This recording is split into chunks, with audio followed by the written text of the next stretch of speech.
Sweet. Hey, everybody. Welcome back to the Cult of Copy Show. It is Friday, November 20th, and I'm happy to have you here. I'm your host, as always, of the Cult of Copy Show, the Reverend Dr. Sir Colin D. Terrio, Pontifex Maximus of the Cult of Copy. For those of you that don't know, the Cult of Copy is a large discussing group on Facebook, and we are absolutely obsessed with the subject of persuasion and influence and copywriting for purposes of marketing. And we'd be happy if you would join the other 15,000 or so of us in there anytime you want. You can come to our website at thecultofcopy.com, or if you're watching this on YouTube, you already know our YouTube channel is youtube.com/cultofcopy. That is where we record new episodes of this show every Friday. This episode, again, is going to be one in our ongoing series for studying cognitive biases, logical fallacies, and heuristic decision-making errors that people predictably fall prey to. And what we're going to do is tell you about a new one today called the Dunning-Kruger effect. And we're going to discuss it and talk about ways that you can actually use it to persuade people to do what it is that you want them to do. So, previously, as you may recall, we have covered, what did we do last week? Bandwagon effect. That was a good episode, so be sure and check out the channel if you want to see some previous episodes. We also done anchoring and confirmation bias. All good stuff. But today we're going to talk about something called the Dunning-Kruger effect. And the Dunning-Kruger effect says basically that incompetent people both underestimate the skill and talent in actual competent people in a given skill or field, but they also overestimate their own competence. And when I say incompetent, I know a lot of people use that as a synonym for being dumb or stupid or whatever, but what I mean is you're just not competent in it because you don't participate, you don't actually know what's involved, but you can look at it and say, oh, well, that looks easy to me. I bet I could do that. And for the people who are actually skilled at whatever field you're talking about, you're like, oh, that's not that hard. I could do that. Two subtly different aspects to that, right? So one, overestimating your own competence. Two, underestimating the competence of actual skilled people. Now, the majority of usage of this in business has been, trying to develop strategies for like managing people that make it somewhat easier to actually gauge people's competence, because it turns out you can't actually ask them because they don't know. Way back, like, gosh, almost 10 years ago now, I was in a position where I was managing the staff that ran an e-commerce website. So in that capacity, I would hire new people to come in and help run our website. And what I found really worked for me, what's funny is I had no idea what the Dunning-Kruger effect even was at this time. But what I would do to test employees, potential employees, I would give them a little multiple choice skills test and basic stuff that we did every day, common HTML tags, a little bit of JavaScript, maybe a little bit of PHP, things like that. Now, the point of the test was not for the candidate to get a good grade, because also as part of being vetted for employment, I would give them a skills assessment sheet that said, on a scale of 1 to 10, 10 being a total expert, 1 being you don't know anything about it, rate your level of skill according to what this task is. So like, for HTML, are you a 1 or a 10 or somewhere in between, right? So the idea with that is I didn't care if you scored poorly on the actual skills test, because I could fix that. Like, we could teach you on the job to do a good job. But what the point of it was to see if you could accurately gauge your own skill level, because I didn't need someone who said they're an expert and then they fail the test. Right. So I was basically testing them for acknowledging their own competence.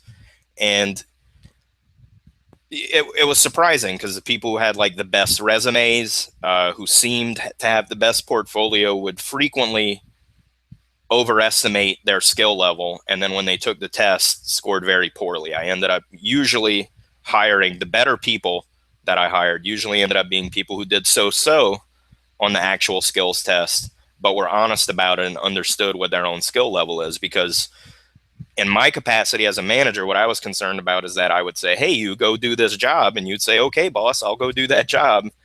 And then you waste a bunch of time having to look up on Google how to do it because you don't actually know. So that was really stuff like that is where a lot of companies that know about the Dunning-Kruger effect tend to apply it when it comes to hiring and management and things like that. The ways that it comes up in advertising and persuasion, which is what we focus on in the Cult of Copy, is primarily in marketing of products and especially information products. You'll see a lot of marketing that says things about, this is the real secret behind this method, or, this is the stuff that the gurus don't want you to know about. That perception that is pretty universal in any audience for any piece of knowledge, that there are secrets, that if only they knew the secrets, they could be as successful as the successful people in that field, because they can't possibly be better than me. They're not smarter than me. They're not more skilled or talented. They must know a secret, right? That plays totally into what the Dunning-Kruger effect is. So you leverage that in your marketing by acknowledging that secret suspicion that all people have, that there are secrets, that it's not skill or talent or decades of experience or anything like that. It's just a few little secrets. And if you know those secrets, you can replicate that same success. Now, of course, I'm not advocating lying. I'm talking about thinking of the way to position your information so that you can do that. You always want to acknowledge that whatever information or product it is you're selling is a shortcut of a kind that is going to give them that secret boost that other people seem to have that separates them by degrees of success. Once you acknowledge it, then you can sort of play with that idea that it's secrets, but it's not something where you're promising them that it's an easy secret and then they get the product and find out that it's not that way. That's not really what you want to do, but the idea that you can encapsulate what it is that you're trying to sell them in a way where it's not a secret. You can call it a secret. Lots of people do, but it's more like the hidden tricks, right? The behind the scenes stuff, the shortcuts that people have actually learned through those decades of experience. That's the way you can sort of couch it and play into their own conception that the success that I want in whatever field we're talking about, whether it's fitness or finance or investing or, whatever, that there are the shortcuts and there are secrets, and you're going to let them in on that. Plays right into something most people already believe and have a tendency to believe. Now, you can also use that same perception that they think the other people who are successful at it are not, super skilled or talented or smart, depending on what your product is, because people, like, if you use the balance of the two and let people know, okay, you're going to get the easy secrets that are letting these people succeed, and you sort of break down the people who are successful in a way and say, they're not that much different than you. It's just they were given some sort of advantage that they in some way wish to keep secret and hidden from you, but now I'm letting you in on what that is. It's sort of, it's a way to let them keep their misconception that the Dunning-Kruger effect says that they have, but you're sort of aiming it in the direction so that it lines up with what you want them to do, which is to buy your product. The second big way, before I get into the second big way, I forgot to mention at the beginning, this is a live show, and Zane is in the director's chair paying attention to any comments or questions that you may have. So if you are watching live and I'm not explaining something clear enough, or you just want to ask something else about what we're talking about, go ahead and interrupt with a question and Zane will let me know, and then we'll talk about it, because I love to do that. The second way the Dunning-Kruger effect can come into play in marketing is as an opposition. So if you've ever tried to pitch a client on a particular thing that you want to do to help them, and they're resistant to it because they feel like they know it's not going to work. Oh, I know my customers, they're not going to buy that. Or, they whenever you meet that resistance that I already know that, even though they don't, they've never tried it, they have some kind of gut feeling and they're convinced that they're an expert in it. A lot of times this happens if you serve entrepreneurs as clients, because entrepreneurs have this tendency to think that the breaks that they had that led to their success that were due to luck or sort of random chance that they took advantage of, they often mistake that as being sort of skill and innate talent. So they tend to trust their gut, especially when it's something that they're saying no to, because there's no risk in that, oh no, I'm not going to take that risk because I know it won't work, right? It can be particularly difficult, and you don't want to be the kind of person that's telling their clients they're wrong all the time, because clients really don't like that kind of thing, even though it is generally true, or else they wouldn't need your help. So that opposition comes from the Dunning-Kruger effect, because they feel like this thing that they're unfamiliar with, they know enough about it to know that, we're not doing that, that's not going to work. They're convinced that their judgment is accurate. Because it's a strong opposition, and it's tied to vanity, and it's tied to their feeling of competence and being in charge and being the boss, it can be really, really hard to try and dislodge that misconception. And I talked to some people about it before we did the show, and lots of people who are, I guess you would call them self-help kind of woo-woo mental therapists sort of people, people that want to institute positive change in others. They talked about all these ways where you got to get them to understand that their assessment is wrong, and you got to get them to reassess their knowledge and experience level to be more realistic, and you got to get them to open up and accept and blah, blah, blah, and do all of this really complicated stuff that, not to disparage it, would be really great for them as a person. But I just want to convince somebody to let me do what I need to do. I don't want to change their whole life. I just want them to, let me sell them this thing that I want to do that's going to help them. So I tend to go for a shorter route, a more minimal way to implement getting past this really strong opposition they have.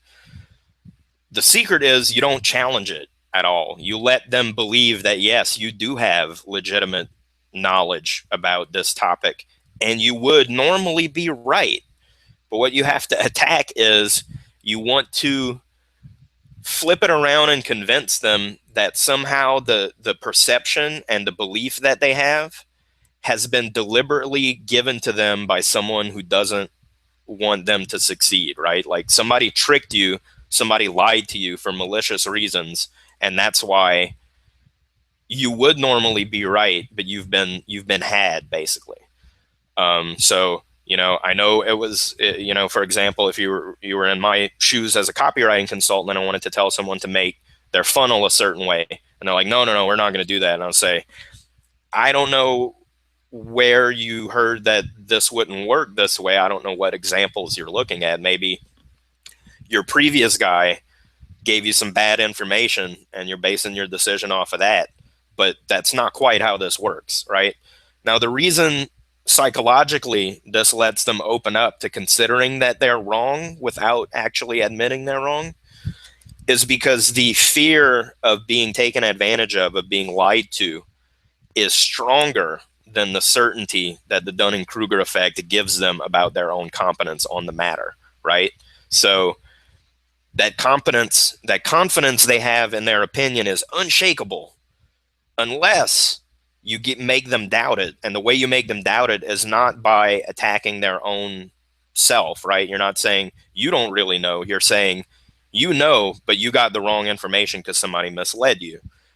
That brings up a little bit of anger and a little bit of fear in them about having the wrong information. What it does is it lets them reopen their consideration and perception on that particular topic, because now their brain is in a rush to say, oh, my pattern, my perception of this is wrong. I need to fix it right away.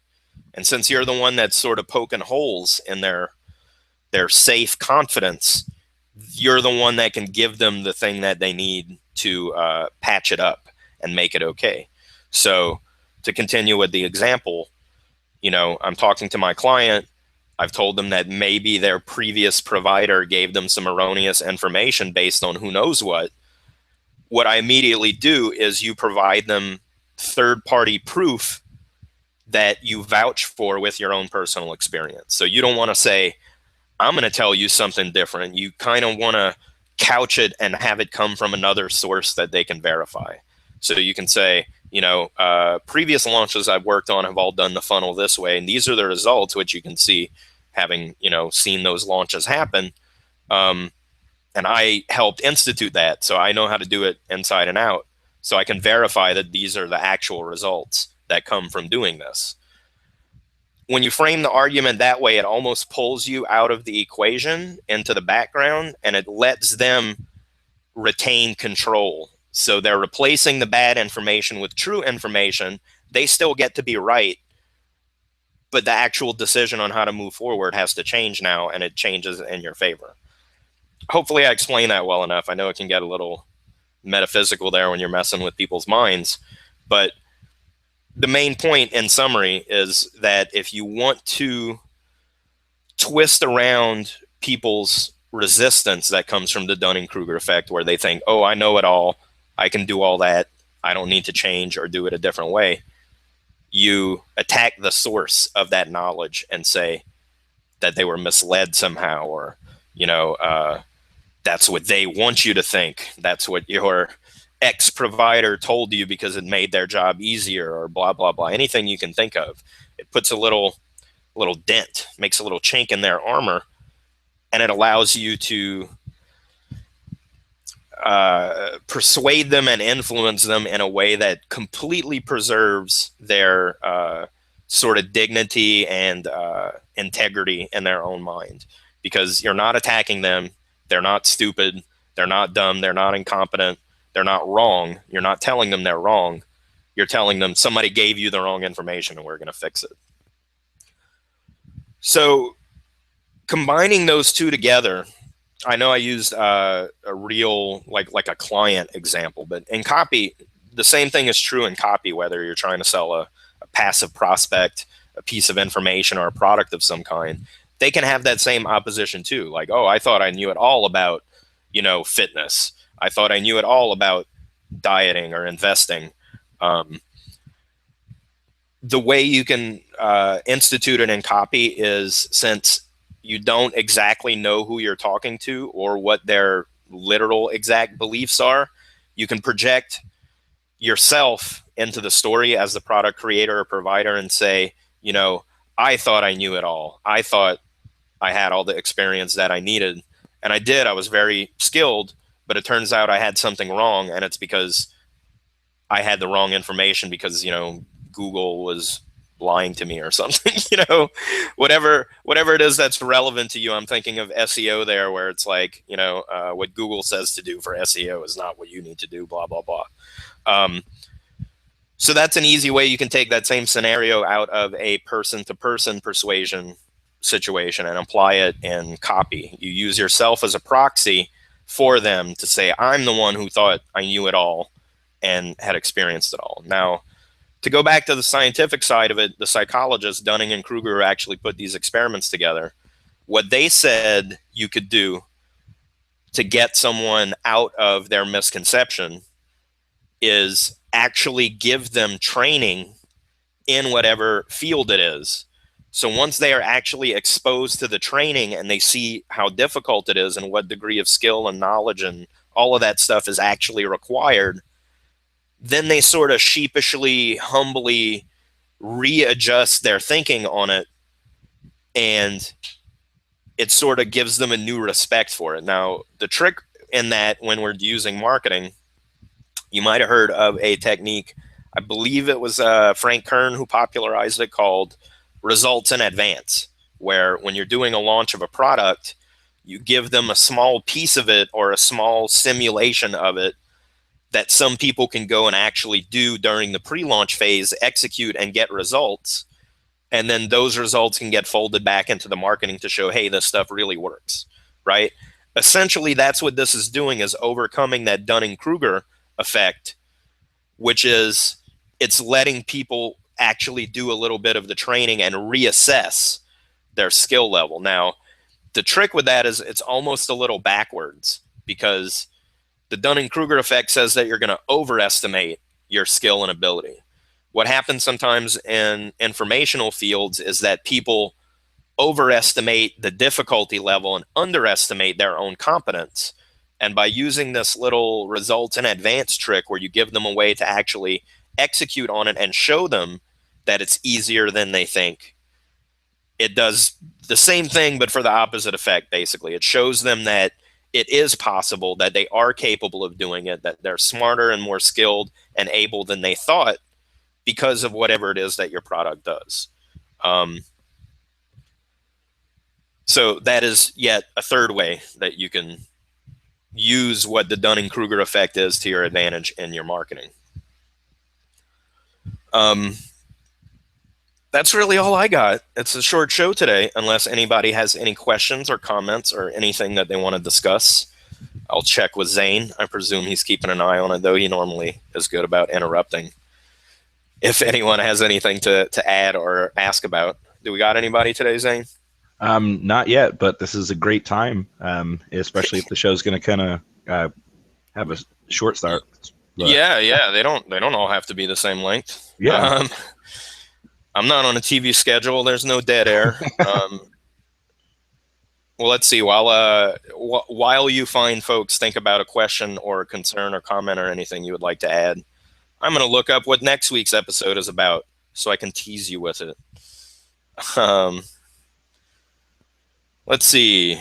Selective perception. I have the note that says that's what next week's show is, but I don't remember what selective perception is off the top of my head. So you get to see me look it up. This is what it's like to run a show that you don't prepare for in advance. It sounds quite sinister, though. Yeah? How's that? Let's see. I don't really have anything to back it up. So yeah, selective perception is the process by which individuals perceive what they want to in media messages while ignoring opposing viewpoints. So that's what we're going to talk about next week. I'm going to do a little plug for it. If no one has any questions, please ask one if you have one. I would love to interact with you on this live show. If not, maybe you'll show up next week and you'll want to ask about it. So this is Colin from the Cult of Copy,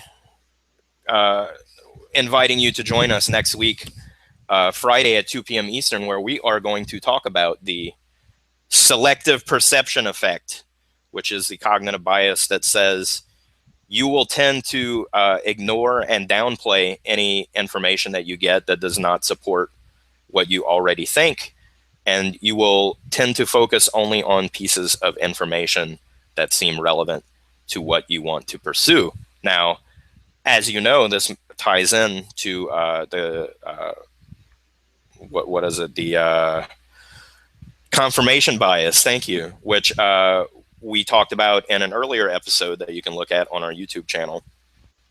But the ways that this is going to affect your marketing are, you need to understand the way that your audience finds information about your topic, where they get it, how they consume it, because you can put the selective perception to your own use. And then especially once they're in your own audience, you can use selective perception to your advantage when it comes to giving your audience information that they're going to use to make things like buying decisions for the long term. So join us next Friday at 2 p.m. Eastern. We're going to talk about that, and hopefully everybody's a little more awake and they show up and ask good questions. Please bring your questions. It's a live show. I love to interact with you. But that's it for this week, and hopefully we'll see you next week. Unless anybody's got anything to add. Thanks for coming. I hope this was useful to you, and I will see you in 1 week. Adios, guys.